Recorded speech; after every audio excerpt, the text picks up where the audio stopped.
Jeda ini kan gimana perubahan struktur masyarakat ke kebutuhan masyarakat gitu ya. Momentumnya mungkin sudah lepas gitu ya. Apa yang dibutuhkan di sini sebenarnya sudah tidak dibutuhkan lagi 6 bulan berikutnya.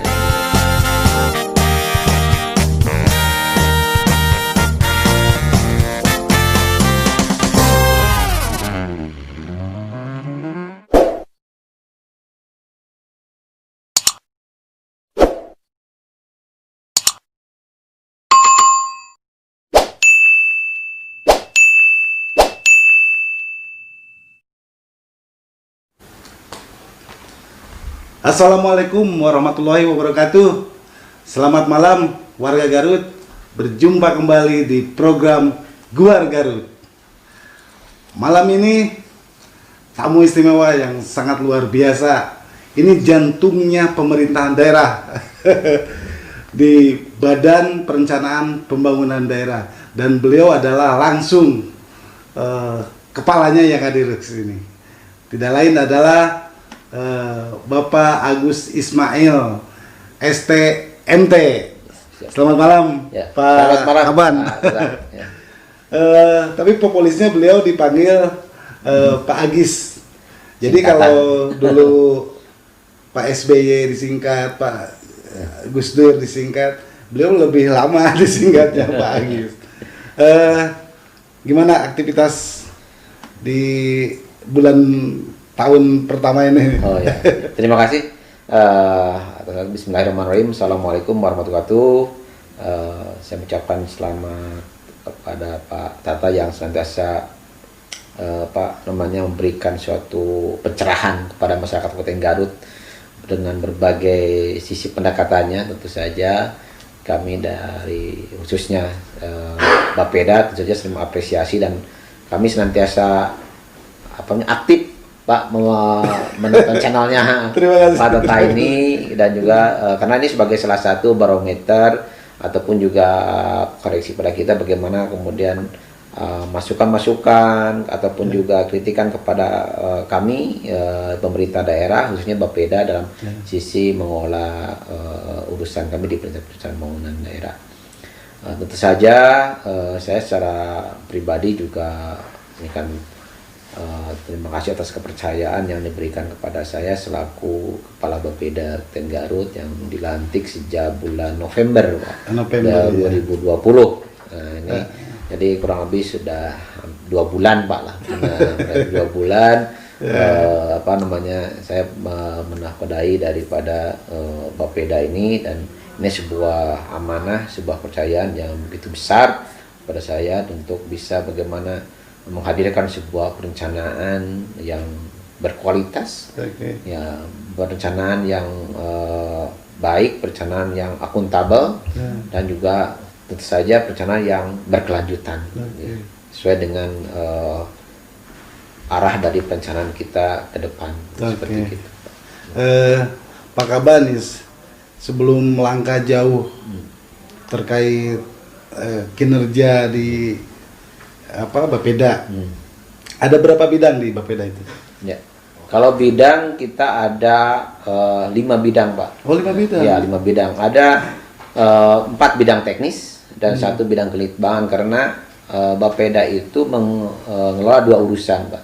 2 kewenangan. Pertama urusan perencanaan pembangunan, yang kedua adalah urusan kelitbangan. Jadi kita itu dulu itu ada urusan ke statistik, Pak. Kalau sekarang urusan statistik secara ini dialihkan ke Kominfo, karena memang sisi kerumpunannya ada di Kominfo, di sisi informasi. Nah, cuman memang sisi pengolahan itu tetap ada di Bapeda sebenarnya. Kita dulu itu ada sebut dengan bidang data, evaluasi dan pelaporan, gitu ya. Sehingga emang hari ini untuk bidang teknis tadi kita ada bidang infrastruktur dan pengembangan wilayah, ada bidang ekonomi dan sumber daya alam, ada bidang sosial dan budaya, ada bidang juga pemerintahan dan kesejahteraan masyarakat. Nah, tambah dengan 1 tadi bidang urusan kelitbangan, dan ditambah dengan 1 kesekretariatan. Jadi kalau secara struktur ada sekretariat dengan 5 bidang. Ya. Ini menarik nih. Definisi litbang di Bapeda seperti apa sih kinerjanya?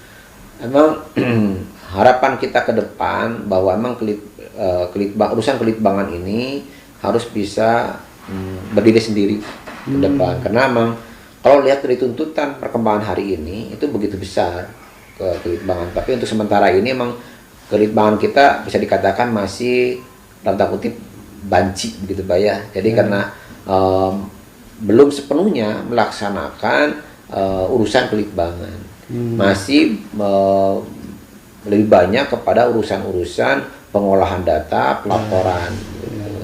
Nah, jadi tentu saja ini juga menjadi salah satu bagian pembahasan kita dengan bagian organisasi, dengan tata laksana pemerintahan, untuk bagaimana supaya ke depan itu urusan kelitbangan ini berdiri sendiri. Karena tuntutan ini jauh lebih besar sekarang, apalagi dengan perkembangan ilmu pengetahuan, perkembangan sosial eksternal yang begitu besar ini, sehingga memang kelitbangan itu dirasa untuk harus bisa menjadi sebuah badan tersendiri. Oke.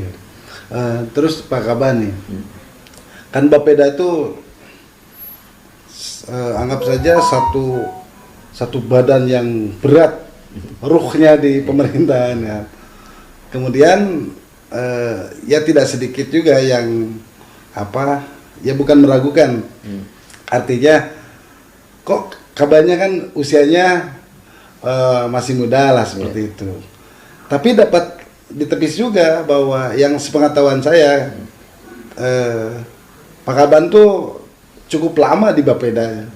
Ini sekalian klarifikasi, menjelaskan bahwa hadirnya Pak Kaban di Bapeda nih. Ya.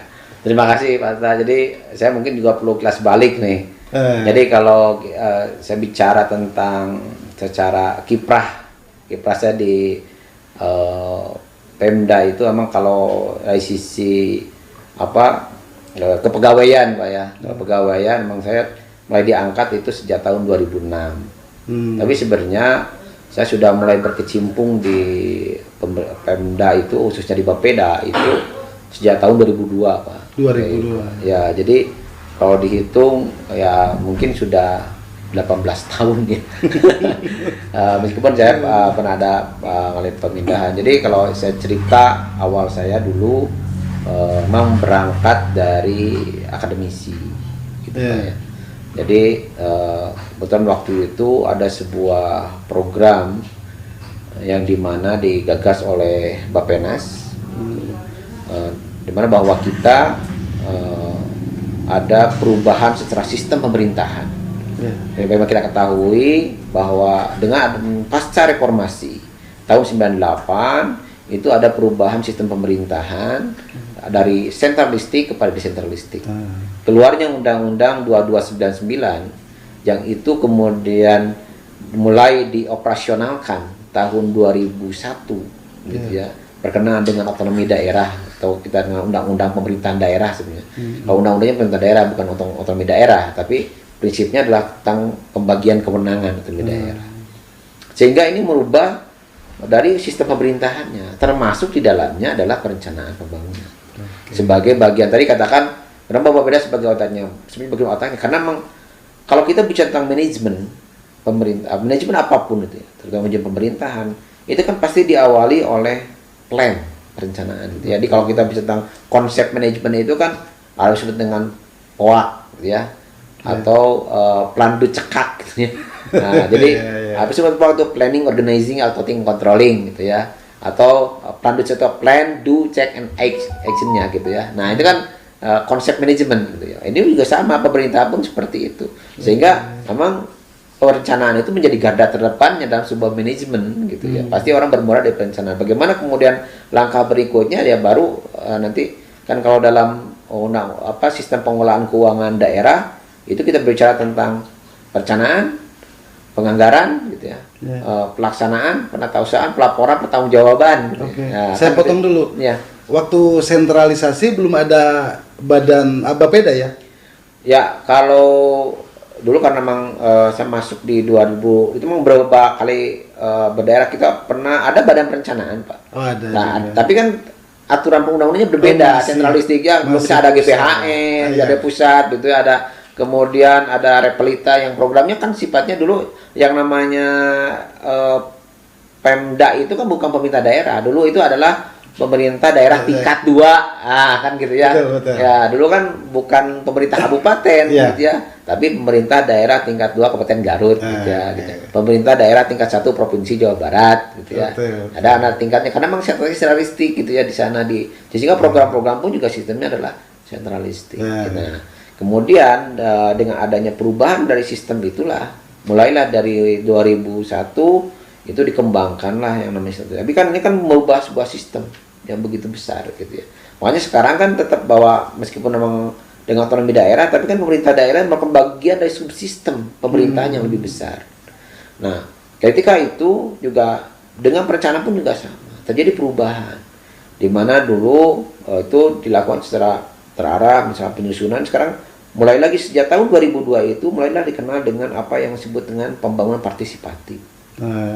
Ya, pembangunan dari bawah. Ya, dari tahun 2002 ini kan mulai berubah sistem itu kan bergerak gitu ya, melakukan perubahan sehingga kan sisi pengaturan pemerintah daerah pun juga berubah gitu ya. Dari Undang-Undang 2299 kemudian sampai Undang 32 2004 gitu ya. Nah, sampai sekarang lah 23 2014 dan kemudian perubahan-perubahan berikutnya. Dari sistem perencanaan pun juga ada dikeluarkan Undang-Undang Nomor 25 Tahun 2004 tentang sistem perencanaan pembangunan nasional gitu ya. Yang ini menjadi payung hukum nih. Payung hukum terkait dengan bagaimana proses perencanaan. Meskipun untuk undang-undang perencanaan ini memang terlambat nih gitu ya. Karena sampai dengan saat ini belum ada penggantinya gitu ya. Kalau undang-undang pemerintahan daerah itu sudah mengalami beberapa kali perubahan gitu ya. Sampai yang paling krusial dengan Undang-Undang 23 2014. Tapi kalau sistem perencanaan pembangunannya belum berubah gitu. Tapi mungkin ada di konteks tata aturannya atau di konteks operasionalnya ada berubah gitu. Nah, inilah yang kemudian dan sejak tahun 2002 itu saya tetap bernaung di bawah Bapeda. Ada di situ ada beberapa menjadi fasilitator begitu. Dan alhamdulillah mungkin ada kesempatan saya untuk bisa bergabung di Pemda itu 2006. Nah, sejak 2006 saya diangkat itu di Bapeda gitu ya. Sampai 2014 saya emang berpindah ke BPKAD. Lebih ke semi konsultan ya? Pendamping, Pak. Pendamping. Jadi emang kan kalau konsultan itu bernaung di bawah perusahaan gitu ya. Nah, kalau saya emang bernaung di bawah pemerintahan, Pak. Sebenarnya emang lewat tadi tim fasilitator tadi yang memang punya pemerintah pusat punya program ke daerah dan kita sebagai pendamping gitu. Nah, dan sejak tahun 2006 saya bergabung di situ, baru 2014 saya keluar dari Bapeda.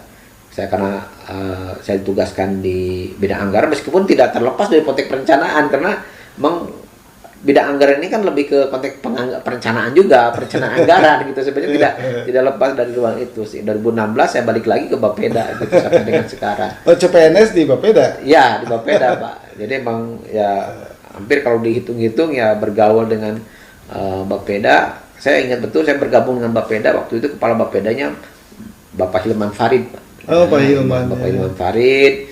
Ya, waktu itu dengan sekretarisnya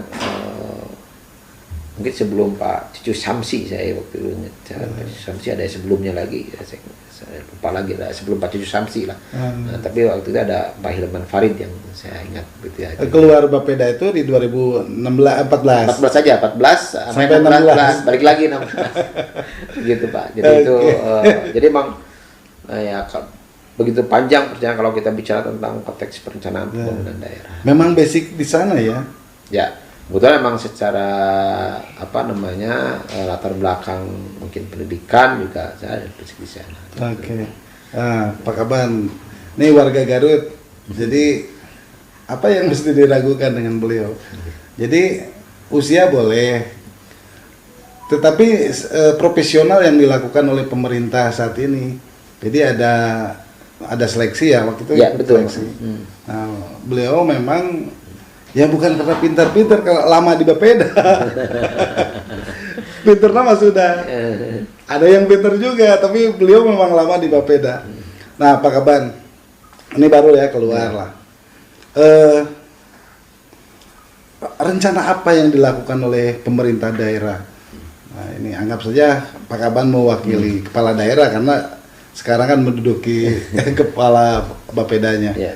Apa yang dipersiapkan? Ya, tentu saja untuk agenda-agenda besar kita untuk saat ini. Ya. Bagaimana selain daripada kita sedang merancang berkenaan dengan persiapan kita dalam konteks penanggulangan pandemi COVID-19 dengan adanya persiapan vaksinasi. Tapi khusus untuk yang di Bapeda, agenda-agenda besar kita hari ini adalah untuk perencanaan tahun 2022, gitu ya. Dan juga perubahan RPJMD 2019-2024. Memang di sini ada kerangka besar, harapan besar yang dengan adanya perubahan RPJMD ini, karena secara konteks kebijakan strategis kita itu memang ada di RPJMD. Jadi kalau dari sisi dokumen perencanaan itu kan ada dokumen perencanaan yang jangka panjang, jangka menengah, gitu ya, ada jangka pendek. Kemudian dari sisi kebijakan tata ruangnya kan ada RT/RW. Nah, sebenarnya yang mengejawantah itu semua ada di RPJMD. Kenapa? Karena memang ini kan sangat berkaitan juga dengan aspek kepemimpinan daerah RPJMD ini, gitu ya. Kalau bicara RPJPD terlalu panjang lah karena sifatnya 20 tahunan, Pak. Gitu ya, 20 tahunan ya? Ya, 20 tahunan, Pak. Ya, kita punya RPJMD 2005-2025. Ya. Sebagai dengan RPJP nasional gitu, RPJPD itu. Nah, kalau RPJMD ini kan jangka 5 tahunan yang dikaitkan pula dengan masa kepemimpinan kepala daerah, gitu ya. Dan RPJMD kita saat ini adalah RPJMD yang di bawah kepemimpinan Bapak Rudi Gunawan dan Bapak Dr. Hendy Budiman periode 2019-2024, gitu ya. Jadi memang karena memang dipilih berbeda gitu ya, kemudian waktunya berbeda sehingga meskipun dikatakan bahwa ini ada periode kedua, sebenarnya beda periode gitu ya, beda kebijakan gitu, karena memang waktu pilihnya juga berbeda gitu, meskipun beliau adalah untuk yang kedua kalinya memimpin Garut begitu ya, tapi dengan kebijakan yang tentu saja yang periode 2014-2015 sudah selesai gitu ya, sudah dipertanggungjawabkan, sudah selesai dan itu sepenuhnya diterima masyarakat, dan sekarang melaksanakan kebijakan yang 2019-2024 gitu. Nah, situ kita telah menetapkan Perda nomor 1 tahun 2019. Nomor 1 tahun 2019. Nah, cuman bahwa kemudian di dalam konteks perjalanannya bahwa tadi sesuai dengan Undang-Undang 25/2004 ada sebuah kewajiban pemerintah daerah. Tadi saya sampaikan bahwa pemerintah daerah itu menjadi bagian dari subsistem pemerintahan yang sangat besar. Sehingga kita pun juga perlu merujuk kebijakan-kebijakan pemerintah daerah itu dengan kebijakan pemerintah pusat. Dan saat ini pemerintah pusat telah mengeluarkan kebijakan dalam bentuk RPJMN.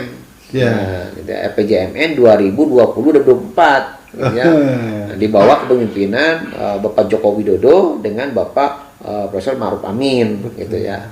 Nah, sedangkan kita waktu itu masih berpatokannya kepada RPJMN-nya 2014-2019 di masa kepemimpinan Pak Joko Widodo dengan Pak Yusuf Kala gitu, sehingga ini memang perlu dilakukan sebuah penyelarasan kembali karena memang kebijakannya berbeda meskipun presidennya sama gitu ya, dulu dengan konteks nawacita misalnya, sekarang dengan 5 arahan dan sebagainya, nawacita kedua dan sebagainya, sehingga memang kita perlu melakukan sebuah sinkronisasi kebijakan karena kita bagaimanapun juga sebagai satu bagian dari sebuah sistem pemerintahan, kita tidak bisa menafikan bahwa kita harus juga mensinkronkan kebijakan pemerintah daerah dengan kebijakan yang ada di pemerintah pusat maupun juga pemerintah provinsi gitu.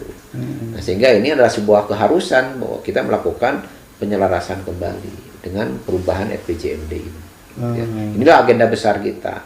Ditambah memang bahwa perubahan konteks lingkungan strategis kita dengan adanya pandemi COVID-19 ini juga mengalami perubahan yang cukup signifikan gitu dari segi tatanan maupun dari segi konteks lingkungannya gitu, sehingga ini perlu ada sebuah juga penyelarasan kembali sehingga memang agenda kita di tahun 2020 ini kita dengan dukungan seluruh warga masyarakat Kabupaten Garut gitu ya, kita berharap ini kita bisa mensukseskan perubahan untuk bisa mencapai target kita di 2024 gitu.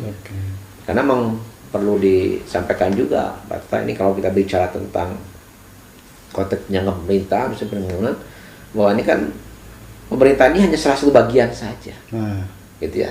pemerintah itu hanya sebagai bagian saja dari konteks masyarakat yang lebih luas gitu ya. Jadi sebenarnya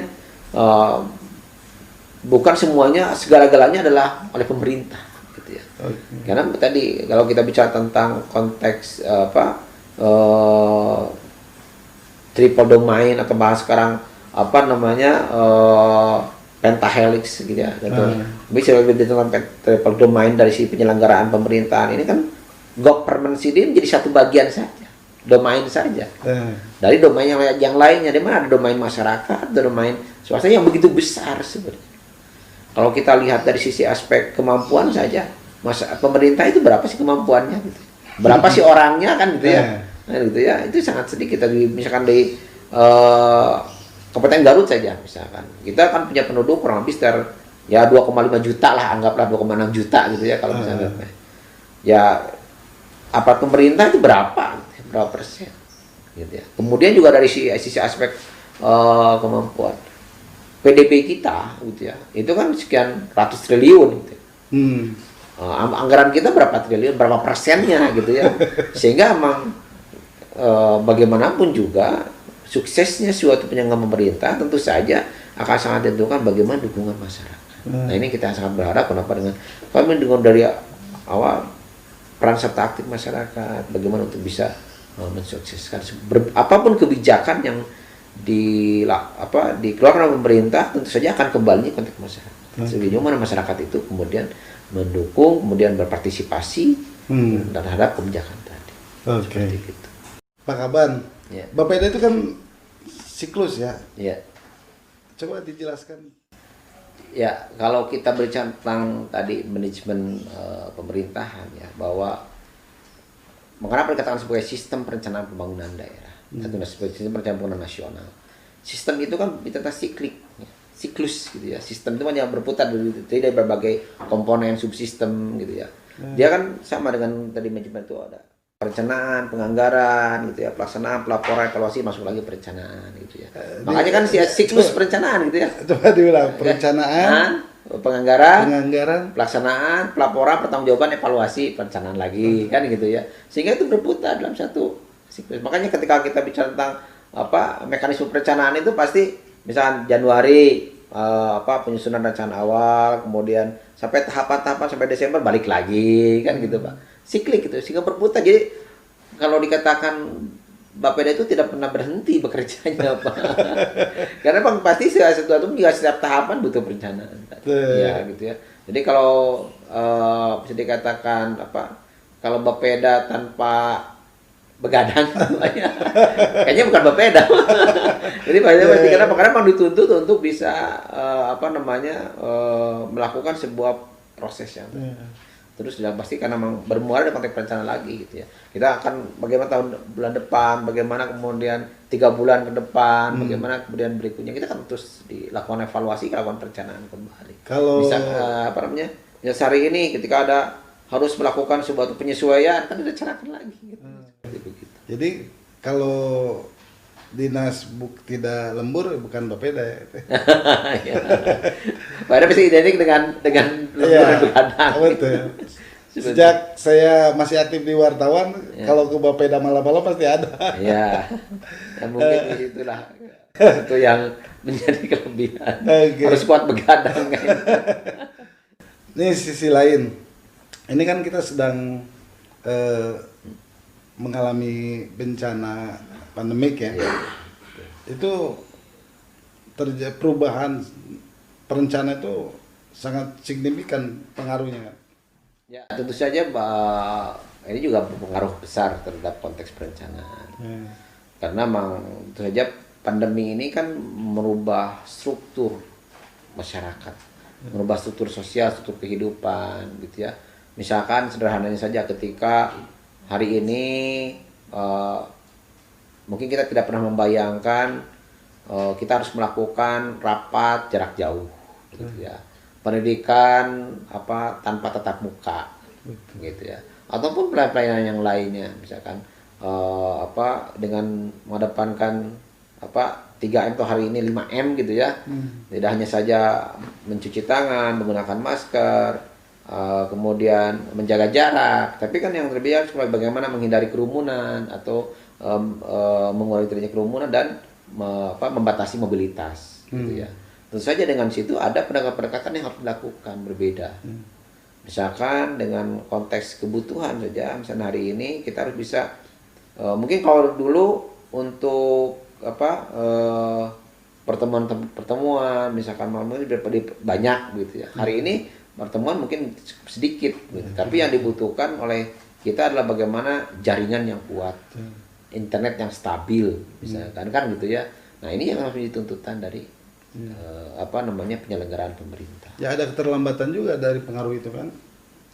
Tentu saja ada perubahan lah, ya perubahan lah. Ada perubahan, tentu saja perubahan ini juga bisa berdampaknya cepat atau lambat tergantung daripada bagaimana kemampuan adaptasi dari si perangkat-perangkat daerah ini, gitu ya. Juga kita tidak bisa menafikan bahwa yang namanya konteks perubahan struktur sosial ataupun juga struktur masyarakat ini juga berbeda kan terhadap masyarakat yang satu dengan masyarakat yang lain. Tergantung dari tingkat tadi adaptifnya. Dan juga tergantung dari daya dukungnya juga gitu ya. Tidak hanya kemampuan tapi kan daya dukungnya seperti apa. Misalkan seperti hari ini. Dengan adanya pandemi ini kita mengharuskan pengembangan sistem informasi ya, internet. Tapi kan juga kita tidak bisa menafikan bahwa misalnya untuk Garut saja itu masih ada beberapa daerah yang memang tidak bisa terlayani oleh internet, gitu ya. Tidak terjangkau atau malah blank spot, gitu ya. Spot. Nah ini yang tentu saja menjadi sebuah kebijakan yang kita hari ini dorong. Apalagi perubahan sisi aspek kebijakannya juga, gitu ya. Misal sekarang pemerintah mengeluarkan kebijakan SPBE, misalkan. Sistem pemerintahan berbasis elektronik. Atau dulu kita mengenalnya e-gov, sebenarnya dia sama saja lah, e-government gitu ya. Nah sekarang kan lebih dikedepankan itu. Tapi kan ketika SPBE ini kan perlu didukung oleh sistem infrastruktur yang lebih kuat, terutama di konteks internet. Jadi kalau kita berbicara SPBE, kita bicara tentang revolusi industri 4.0. Nah di konteks industri 4.0 ini kan ada beberapa hal yang perlu kita. Yang pertama adalah di situ menyangkut Internet of Things, ya. Wah semua bicara tentang konteks internet, jaringan gitu, network, bicara tentang akses gitu ya, segala macam.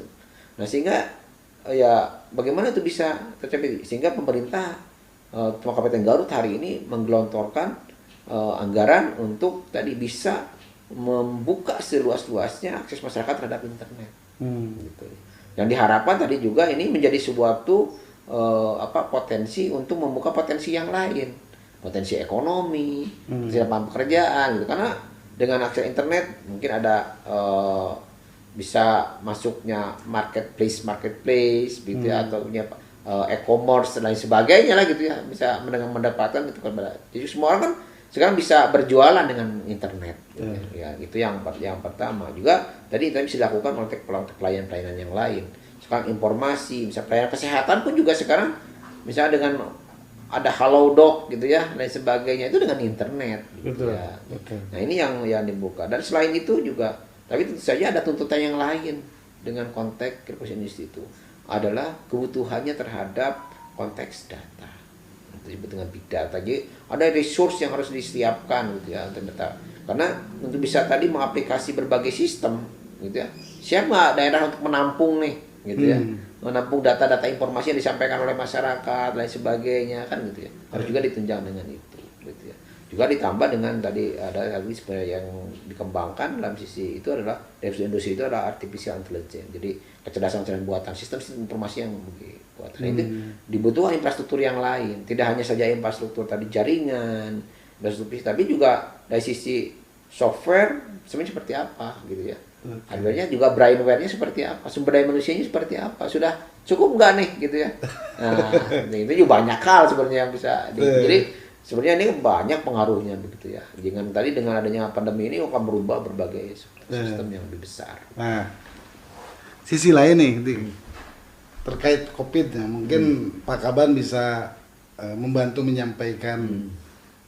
Kita kan mau divaksin, kapan itu divaksin? Ya, memang hari ini pemerintah kan sudah mensosialisasikan proses vaksinasi. Jadi dalam salah satu bagian dari penanggulangan pencegahan COVID-19 ini atau dengan virus corona ini kan adalah dengan adanya vaksin, karena memang sudah dikeluarkan nih. Untuk Garut rencananya memang kebagiannya kita itu mudah-mudahan di minggu kedua bulan Februari gitu ya. Ini akan dimulai kedua bulan Februari rencananya Pak. Untuk di awal Februari kemungkinan vaksin sudah masuk ke Garut gitu ya. Memang kan untuk melakukan vaksinasi ini juga kita terus berkoordinasi nih dengan berbagai elemen, karena memang dibutuhkan juga infrastruktur Pak, gitu ya, infrastruktur yang lain karena untuk vaksinasi ini, misalkan tempat penyimpanan vaksinnya, repligatornya, karena memang ini kan dibutuhkan tempat khusus. Kemudian juga tempat-tempat yang bisa melakukan vaksin juga harus kita siapkan. Kemudian juga tenaga vaksinatornya, gitu ya. Nah ini yang harus sedang kita persiapkan Pak sekarang, dan ini juga kita sudah memperoleh arahan dari pemerintah pusat bagaimana daerah harus mempersiapkan dukungan anggaran terhadap vaksinasi ini, gitu ya. Karena cukup besar nih anggarannya. Hanya bentuk dukungan terkait pelaksanaannya, ya, bukan membeli vaksinnya kan? Oh enggak, vaksinnya sudah disediakan Pak. Sudah disediakan. Disediakan oleh pemerintah, gitu ya. Itu sudah disediakan. Cuma kan dukungannya ini, misalnya untuk tahap pertama yang dialokasikan untuk tenaga kesehatan yang diutamakannya. Itu perkiraan kita kemarin berdasarkan data dari Dinas Kesehatan kurang lebih sekitar di angka 6.000 lebih yang target pertama. Target yang akan divaksin. Ya, divaksin. Tenaga kesehatan namanya. Ya, tenaga kesehatan. Karena level berikutnya kan pelayan publik. Betul. Nah, level berikutnya baru kemudian nanti masyarakat. Perkiraan memang kita baru akan selesai itu di vaksin itu mungkin di bulan-bulan November gitu, atau mungkin bulan November akhir tahun ini. Iya, mungkin 1 tahun ini full Pak, gitu. Karena memang kan perlu ada jarak juga dari masing-masing kelompok ini kan gitu. Iya. Karena kan satu ini kan 2 kali Pak, 2 tahap vaksin itu. Jadi tahap itu misalnya divaksin, nanti divaksin lagi setelah 14 hari. Oke. Jadi misalnya kita untuk kesiapan awal itu kan di angka 13 ribuan. 13 ribuan. Tahap 1. Tahap 1. Iya. Lain lagi nih. Ini kan di publik selalu mendapat informasi dari pemerintah daerah tentang efisiensi. Apa sih yang dimaksud efisiensi? Ya, ini kalau kita berbicara tentang efisiensi, lebih kalau orang kan sering menjawabnya kalau efisiensi itu kan pengurangannya gitu ya. Betul. Sebenarnya kan gitu mengefisienkan dari suatu program kegiatan. Ya, sebenarnya kalau kita menghitung kembali biasanya mana yang lebih efektif, lebih prioritas gitu ya. Kenapa? Memang karena dikaitkan dengan kebutuhan anggaran yang lebih prioritas gitu ya. Nah itu sebenarnya ya kita lebih memperhatikan sebenarnya ini efektifnya berapa sih gitu ya. Gitu. Jadi dalam konteks kinerja gitu ya. Ukuran kinerja itu kan ada 2 kinerja itu, efektif dan efisien gitu ya. Betul. Ya gitu. Efektif itu udah saya kasih aspek waktunya, kerjanya di efisiensi kan sisi aspek finansialnya, keuangannya gitu. Efisiennya berapa dengan kaitannya dengan tadi waktu dan itu. Jadi sebenarnya ini ada dua sisi gitu ya, mengefektifkan dan mengefisienkan gitu ya. Tapi orang lebih banyak efisiensi gitu ya. Padahal juga mengefektivitaskan juga, efektif seperti apa di kerangka waktu, bisa dengan kerangka waktu mengurangi biaya yang harus dikeluarkan. Gitu.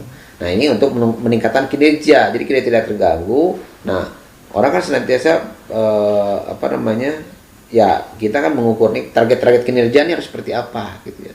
Nah makanya kita senantiasa mengukur dengan adanya keterbatasan gitu ya, dengan baik sisi waktu, sisi anggaran. Memang pemerintah daerah hari ini dihadapkan pada berbagai keterbatasan sumber daya gitu ya. Yang inilah melakukan suatu efisiensi dan efektivitas dari kerangka kerja kita. Oke. Gitu. Jadi pasti kan kita bicara tentang sumber daya, Pak. Ya, kalau misalnya kita berbicara tentang manajemen, ya pasti kan bicara tentang sumber daya, gitu ya. Jadi kalau bicara tentang sumber daya ada 5M gitu ya. Nah, money, method, material, mesin gitu. Tambah sekarang kan informasi gitu ya, dan ruang. Nah, gitu ya. Nah sekarang dan teknologi sekarang kan gitu ya, karena teknologi menjadi bagian yang tidak terpisahkan dari suatu proses. Nah tadi keterbatasan orang, keterbatasan keuangannya, bagaimana metode mengefektifkan metodenya. Mungkin ada metode yang lebih efektif, lebih efisien gitu ya, sehingga ini bisa mengurangi sumber daya yang. Oke, Pak Kaban nih, agak ke teknis. Rencana besar apa yang, atau gini, visi misi Pak Bupati Rudi Dr. Helmi yang memang belum tercapai kan sampai 2024. Betul. Ada rencana besarnya seperti. Ya.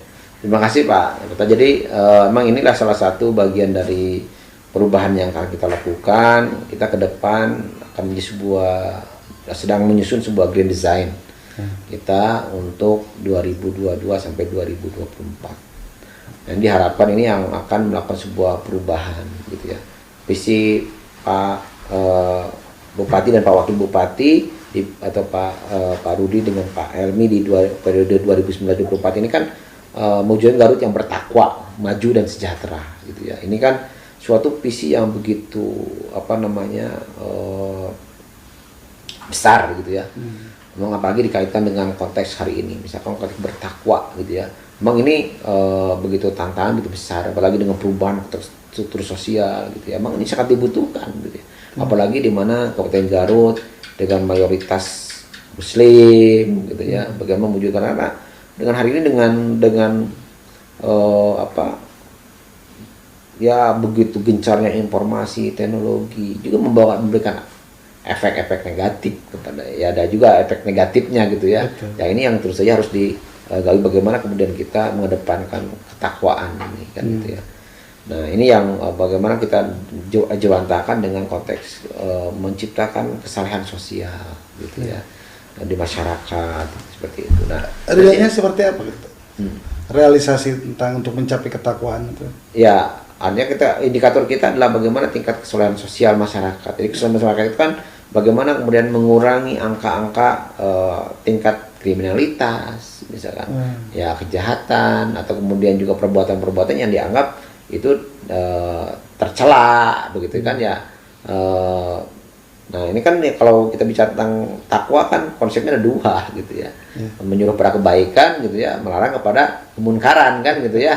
Seperti gitu. Nah, itu yang harus kita lakukan dengan bagaimana ya tadi bagaimana nilai memasukkan unsur-unsur keagamaan. Tapi kan tentunya tadi saya kembali lagi bahwa suatu keberhasilan penyangga pemerintah ini tidak hanya bertumpu pada konteks pemerintah. Kan gitu ya. Karena tadi banyak saja ruang-ruang lain gitu. Peran masyarakat itu begitu besar gitu ya. Kalau kita hanya ukurannya hanya kerja dan kinerja gitu ya. Nah kan gitu ya. Nah tapi kan tergantung juga yang lebih besar lagi adalah masyarakat. Yang makanya nanti kita berharap semua mendukung bahwa bagaimana dukungan dari masyarakat. Yang berikutnya juga terkait dengan visi maju dan sejahtera. Ini kan juga ukuran maju itu juga besar. Bagaimana kita berupaya untuk menciptakan masyarakat Kabupaten Garut yang lebih maju lagi. Karena tuntutan konteks ke depan, konteks daya saing masyarakat ini menjadi lebih besar lagi. Sehingga kita ukuran-ukuran kemajuan mungkin lebih nyata, lebih realistis ketimbang tadi yang konteks sosial, konteks perilaku dan sebagainya. Makanya kita dorong bagaimana konteks penyediaan infrastruktur, pembangunan ekonomi masyarakat dan sebagainya kita dorong. Meskipun tentu saja tadi kembali lagi keberhasilan suatu yang perintah akan juga sangat didorong oleh bagaimana tingkat partisipasi masyarakat. Gitu. Oke. Pak Kaban nih, sebelum kita acara kan Pak Kaban menyampaikan, ini tertarik nih, ada satu percepatan di masyarakat dan di publik, sementara di pemerintah kan terkunci oleh regulasi. Ya. Lebih diperjelas lagi. Ya, gini, kalau kita bicara tentang konteks penjalangan pemerintahan ini, karena kalau penjalangan pemerintahan itu kan tentu saja ada regulasi. Pemerintah itu tidak akan bisa keluar dari tata aturan, gitu ya. Nah, makanya kalau kita sering membandingkan ini pemerintah ini lambat gitu ya, atau misalkan ini dikatakan karena memang bukan apa, karena memang perubahan internal dengan perubahan eksternal itu terjadi gap yang begitu besar. Kalau tadi kita itu secara harus berdasarkan regulasi berubah itu karena memang tata aturannya, tapi kan secara eksternal masyarakat berubah begitu cepat gitu ya. Hari ini hitungannya bukan lagi perubahan itu bulan ke bulan. Mungkin perubahannya itu hari ke hari gitu ya. Jadi kalau kita bicara tentang ininya sudah ini berlari dengan kecepatan 60, kita baru bisa jalan. Nah, sama saja dengan tadi kita misalnya hari ini kita akan berubah, tapi kan secara aspek konteks tata aturan untuk bisa merubah kebijakan kita kan harus melalui proses, gitu ya. Misalnya untuk merubah kebijakan tadi RPJMD saja, karena RPJMD itu kalau Perda kita harus merubah Perda. Untuk bisa merubah sebuah Perda, gitu ya, peraturan daerah, makanya kita harus dengan melibatkan unsur legislatif, begitu ya, sehingga ada proses-proses lain, begitu ya. Ya ini, dan padahal tuntutan masyarakat kan berkembang begitu cepat, begitu ya. Ini harus berkembang hari ini, gitu ya. Tapi secara regulasinya tidak mendukung, begitu ya ini. Ini sehingga memang ini perlu ada suatu mungkin regulasi lain, begitu ya. Saya sering bicara juga dengan beberapa kawan atau juga dengan kita diskusi dengan provinsi ataupun juga dengan Kemendagri. Kayaknya nih sistem perencanaan pun juga harus sudah mulai berubah. Hari ini mungkin terkait dengan proses penyelenggaraan musrenbang atau lain sebagainya. Hari ini dengan konteks teknologi, di mana orang bisa memasukkan usulan dari manapun, kapanpun, begitu ya.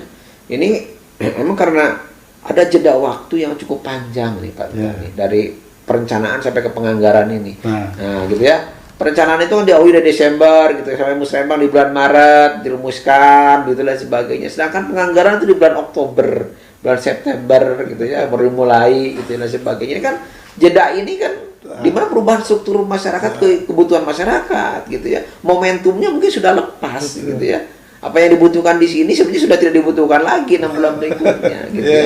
Ya, tapi kan kita kan tidak bisa melabrak perencanaan bulan September. Perencanaan kan sekarang nih bulan disusun di rencana awal dari bulan Desember tahun kemarin malahan gitu ya. Januari baru disusun rencana awalnya, baru di musrenbang ya desa gitu ya. Musrenbang kabupaten di bulan Maret gitu ya. Nah, tapi kan baru masuk ke proses penganggaran, KUAPPAS dan sebagainya. Itu kan di bulan Agustus ke sana, Pak. Kan gitu ya. Nah, jeda waktu ini kan sebenarnya dengan percepatan perubahan masyarakat hari ini. Ini kan juga menjadi suatu permasalahan. Pak Kaban, kalau masyarakat butuh informasi terhadap pemerintah daerah, harus kemana? Ya, sebenarnya tadi kalau secara ini kita sudah menyiapkan infrastruktur sebenarnya Pak. Jadi kita secara aspek ini sudah punya website ya, garutcab.co.id. Nah, ini juga di situ di dalamnya sudah ada beberapa fitur, itu yang bisa dibuka. Kita punya sistem informasi transaksi publik juga. Tentang keuangan ada SP2D online dan sebagainya gitu. Ada PPID dan sebagainya. Sebenarnya selain infrastruktur kita sudah menyiapkan. Nah, teman juga selain infrastruktur yang kita secara online kita siapkan, ada juga yang melalui misalkan kalau kami di Bapeda juga beberapa punya ada website juga, ada media sosial juga Pak, gitu ya. Kita sering upload, kita punya Instagram, kita punya Facebook, punya Twitter gitu ya. Karena memang kan masyarakat kita sekarang kan lebih canggih-canggih malahan Pak, gitu ya. Lebih pintar-pintar gitu ya. Nah, sehingga kita juga harus beradaptasi dengan tuntutan tadi gitu ya, masyarakat dari milenial apalagi ya seperti itu. Nah, artinya bahwa itu yang kita siapkan. Tapi kan di sisi yang lain juga ada mekanisme yang lain. Itu bisa secara langsung tetap menyampaikan permohonan misalnya data dan sebagainya melalui saluran yang telah disiapkan, itu melalui PPID tadi gitu ya, seperti itu.